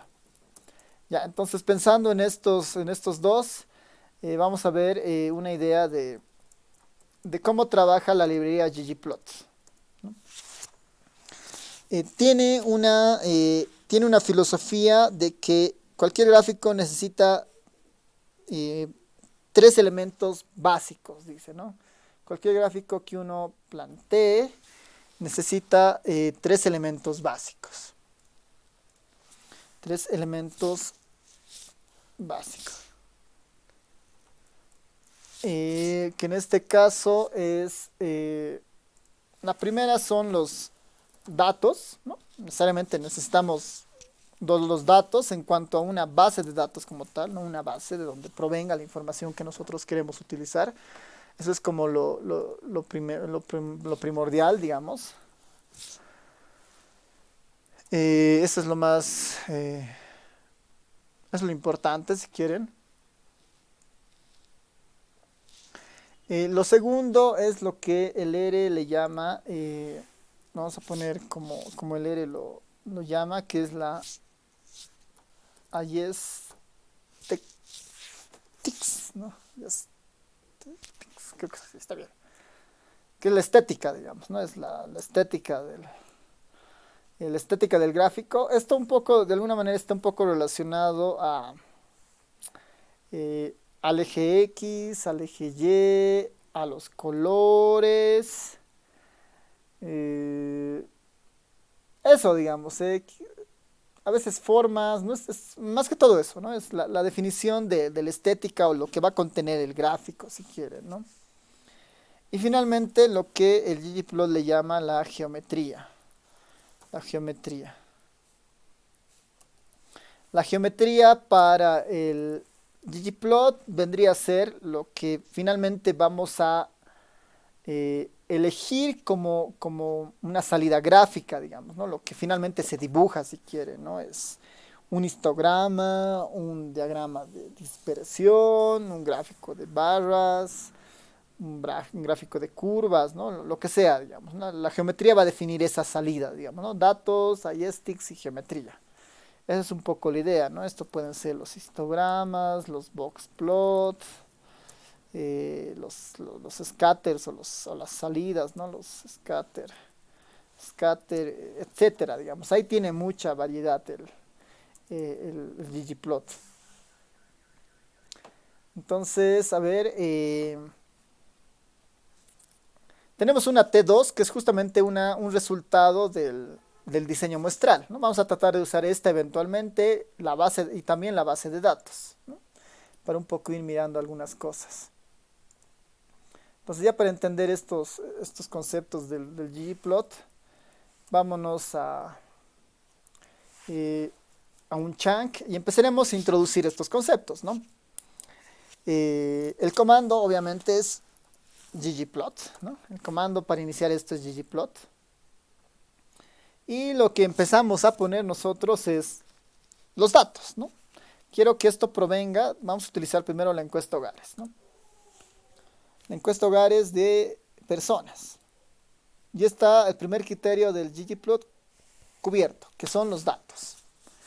El siguiente criterio del ggplot es lo que se llama la estética, ¿no? Lo más, y con eso, con el comandito o con el argumento AES, vamos a definir la estética del gráfico en esta parte, ¿no?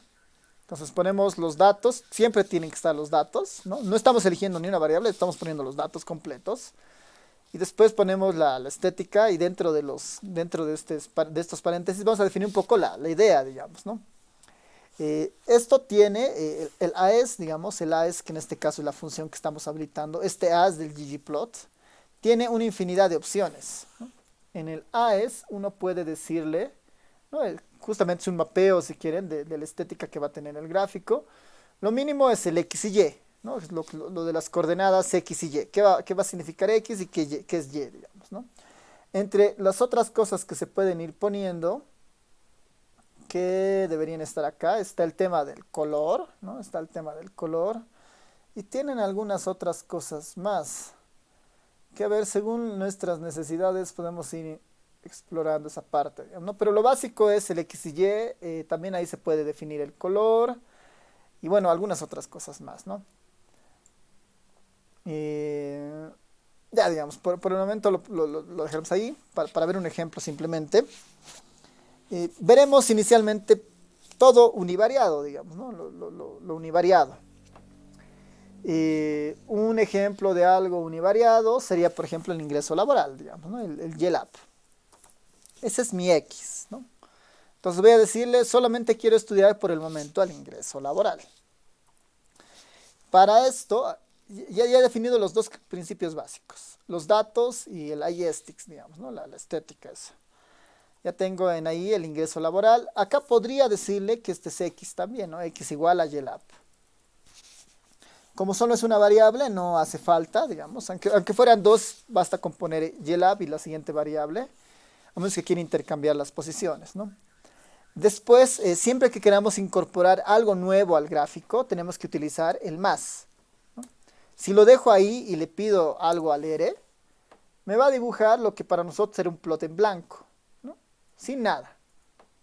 Solamente está, si quieren, la base para el gráfico, digamos, ¿no? La base para el gráfico. A esto se le suma lo que le tenemos que llamar nosotros la geometría, ¿no? La geometría.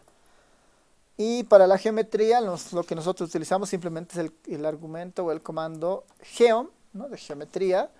Y ahí tenemos una infinidad de opciones para gráficos, ¿no? Líneas, áreas, barras, boxplot, columnas, contornos, curvas, densidades, 2D, densidad, ¿no? Tenemos una infinidad de cosas. Como esta es una variable cuantitativa, podemos empezar con un histograma. Si lo dejo tal cual, no va a haber mayor necesidad de hacer nada más.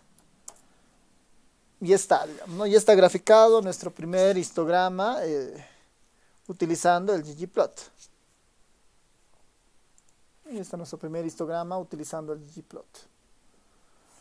Podría utilizar también otro, ¿no? También podría utilizar otro. Para los cuantitativos, digamos, ¿no? Un boxplot, por ejemplo, no estaría mal, ¿no? Un boxplot no estaría mal. Ahí está el boxplot para esta característica, que están entre las principales, digamos, ¿no? Que podríamos ir utilizando en estos casos.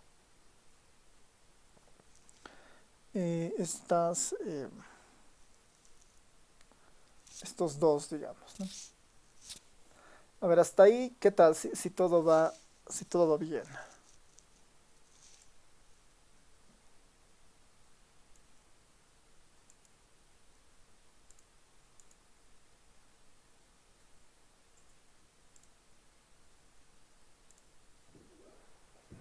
Alvarito, abro un chunk para cada rutina, ¿no? de cálculo. Digamos, esta es totalmente independiente de la anterior que has hecho.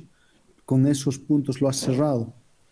Sí, de hecho sí. Ahora, podría igual hacerlo en lo mismo, ¿no?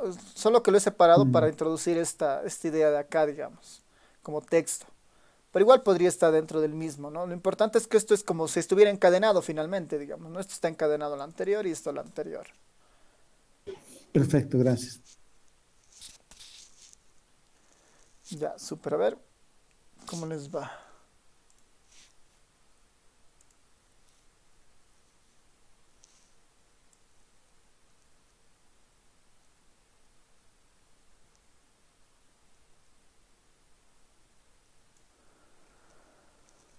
Y entonces ahí tenemos bastantes, bueno, serían estos dos básicos por el momento. Tal vez aquí vale la pena mirar algún otro que es, vamos a, similar, digamos, ¿no? A ver, voy a copiarme mejor el de arriba.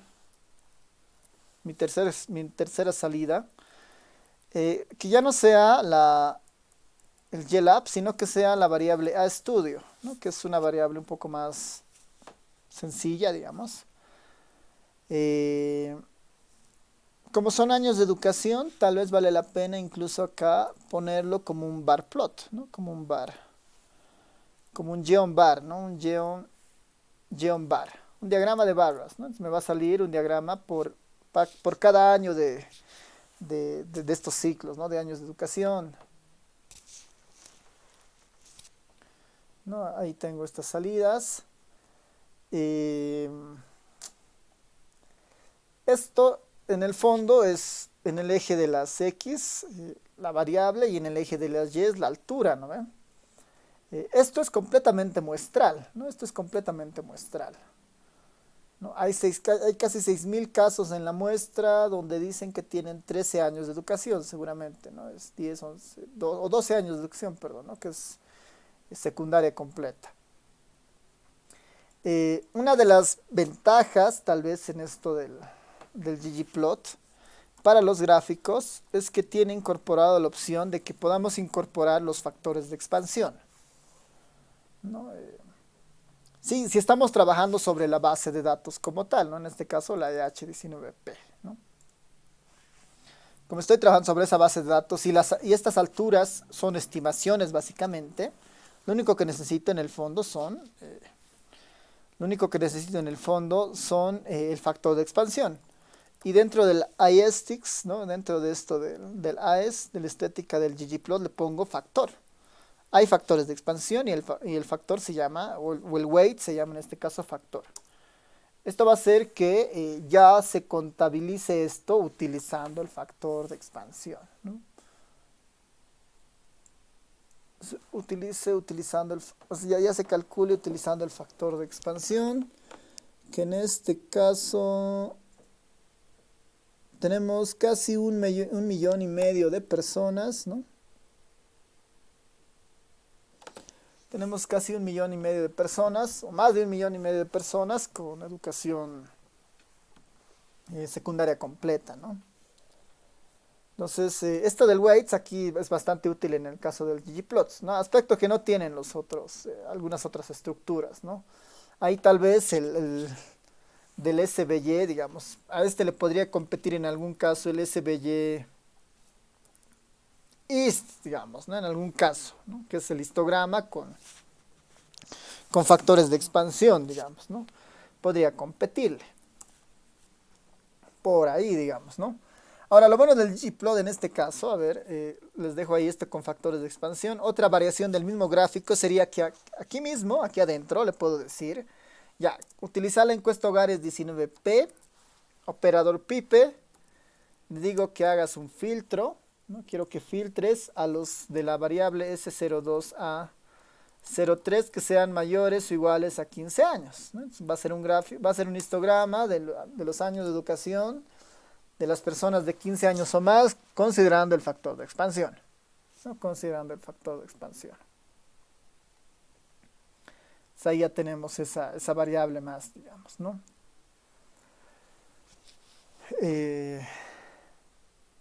Sí, digamos, ya tenemos esa variable como un otro insumo, digamos. A ver, tal vez en este caso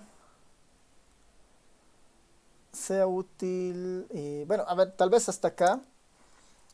Este último, que es digamos un poco el más limpio, ¿no? Este último que es el más limpio. Cuando haga correr el chunk, o sea, cuando haga correr todo el Markdown, estos van a empezar a salir en la consola, ¿no? Van a salir todos estos ggplots, ¿no? Apilados. Este último ggplot, digamos, este de acá, va a ser exactamente el mismo que el anterior, no exactamente igual que este, pero este lo voy a guardar en un objeto, ¿ya? Puedo hacer eso, ¿no? Le voy a guardar esto en el G1, por decir, ¿no? Un primer gráfico. Lo estoy guardando en el G1. El G1 tiene la información justo del ggplot. Cada vez que haga G1 se va a mostrar la salida del ggplot ahí en este caso. Y sobre este G1 voy a utilizar el comando, voy a utilizar el comando ggplotly, ¿no? El comando ggplotly. El comando ggplotly. Ggplotly G1, ¿no? Ggplotly G1. Es el único, digamos, ¿no? Este último. Con esa idea lo voy a compilar.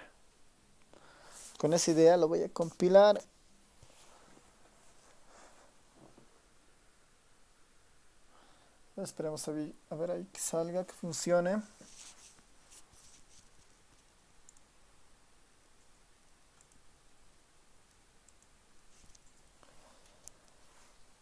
Bueno, está en el chunk 1, es el que más tarda porque ahí lee la base de datos, ¿no? Pero lo interesante de esto justamente es que, bueno, ya ahora va a correr más porque ya terminó de cargar, ¿no? Lo interesante de esto justamente es que finalmente podría tener todo el paper escrito acá, digamos, ¿no? O con códigos en otros lados, digamos, ¿no? Pero ya esto de la investigación reproducible ya es un hecho, ¿no? Con esto. Entonces acá están las salidas de la librería ggplot, ¿no? Aquí está nuestra primera salida, digamos, ¿no?